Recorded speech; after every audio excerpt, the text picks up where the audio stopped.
ایک دن میرے کریم نبی مسجد سے باہر نکلے، حضرت ابو ایوب کے گھر کے قریب سے گزرے، خوشبو رسول سونگھ کر حضرت ابو ایوب جلد سے گھر سے باہر نکلا۔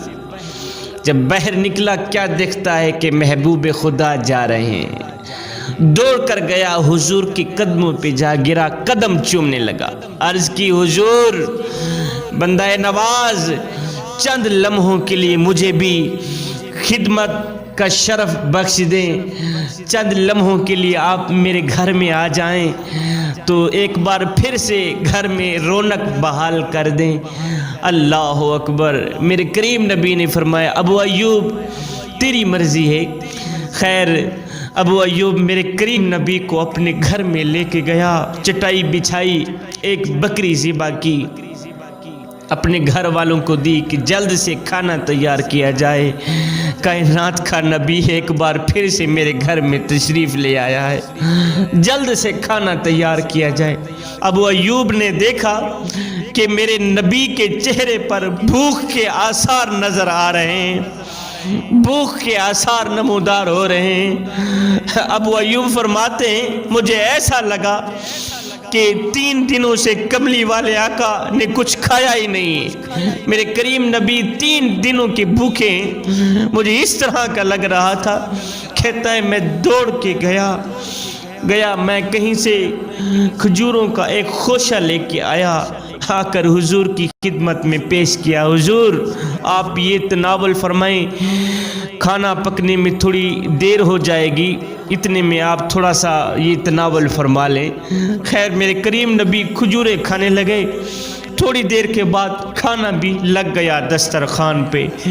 میرے کریم نبی نے جیسے ہی کھانے کو دیکھا تو میرے نبی کی آنکھیں چھم چھم رونے لگ گئیں، چھم چھم خون کے آنسو بہانے لگ گئیں۔ ابو ایوب کہتے ہیں میں نے حضور کو دیکھا کہ حضور کی آنکھیں خون کے آنسو بہا رہی تھی۔ میرے کریم نبی کبھی روٹی کو دیکھتے، کبھی کھانے کو دیکھتے، کبھی اپنے آنسو پوچھتے، اپنے آنسو صاف کرتے۔ تو میرے کریم نبی نے ایک روٹی اٹھائی، اس کے اوپر 2 بوٹیاں رکھی، اپنے ایک غلام کو دی، کہا جاؤ میاں میرے گھر میں دے کے آؤ، میری فاطمہ 3 دن کی بھوکی بیٹھی ہے، میری فاطمہ نے 3 دنوں سے کچھ نہیں کھایا، جاؤ میرے گھر میں دے کے آؤ۔ مہینہ گھر میں چولہا نہیں جلتا تھا، مہینہ گھر میں روٹی نہیں پکتی تھی، فاطمہ نے کبھی شکوہ نہیں دیا تھا کہ آج ہمارے گھر میں چولہا کیوں نہیں جلا۔ آج تو بیٹیاں اپنے باپ سے خود جہیز کا مطالبہ کرتی ہیں۔ ایک تو معاشرے کا یہ روک بن گیا ہے، گندا معاشرہ پھیل گیا ہے کہ غریب کی بیٹی کو کوئی قبول کرنے کو تیار نہیں ہے۔ جہیز کی لعنت نے معاشرے کو ایسا چکڑا ہوا ہے، غریب کی بیٹیاں گھروں میں بوڑھی ہو رہی ہیں، ماں باپ کی نیندیں حرام ہو گئیں۔ اور نادانو جب دونوں جہانوں کے نبی کی بیٹی سیدہ فاطمہ الزہرا کی رخصتی ہوئی تھی، آج تو جہیز کے بغیر کوئی کسی کو قبول بھی نہیں کرتا کہ تیرے باپ نے جہیز کیوں نہیں دیا۔ اگر کسی کی بیٹی تیرے گھر میں آ بھی گئی ہے، نکاح میں آئی ہے، اگر اس کے ہاں جہیز ساتھ میں نہیں تھا تو معاشرے والے اس کو جینے بھی نہیں دیتے، اس کی ساس اس کو جینے نہیں دیتی، گرز و نوا باقی تو باقی، اس کا شوہر بھی اسے تانے دیتا رہتا ہے۔ اور تیرا باپ تو اتنا غریب تھا، اس نے جہیز ہی نہیں دیا، اس نے فریج نہیں دیا، اس نے پنکھا نہیں دیا، اس نے یہ نہیں دیا، اس نے وہ نہیں دیا، ساری زندگی یہ بیچاری تانے کھاتی رہتی ہے کہ تیرے باپ نے یہ کیوں نہیں دیا، تیرے باپ نے وہ کیوں نہیں دیا۔ اور نادانو سنو، جب میرے کریم نبی کی پیاری بیٹی، کائنات کے نبی کی پیاری بیٹی سیدہ فاطمہ الزہرا کا نکاح ہوا تھا، آپ کی رخصتی ہوئی تھی، اللہ اکبر، پتہ ہے جہیز میں کیا تھا؟ ایک مشکیزہ تھا، ایک چکی تھی، کھجوروں کی ایک چٹائی تھی، نماز تھی، مصلی تھا، بس یہی جہیز تھا۔ یہ ہے ان کا جہیز، یہ ہے ان کا سامان جو لے کر حضرت علی المرتضیٰ شیر خدا کی گھر کی زیب و زینت بنتی ہے۔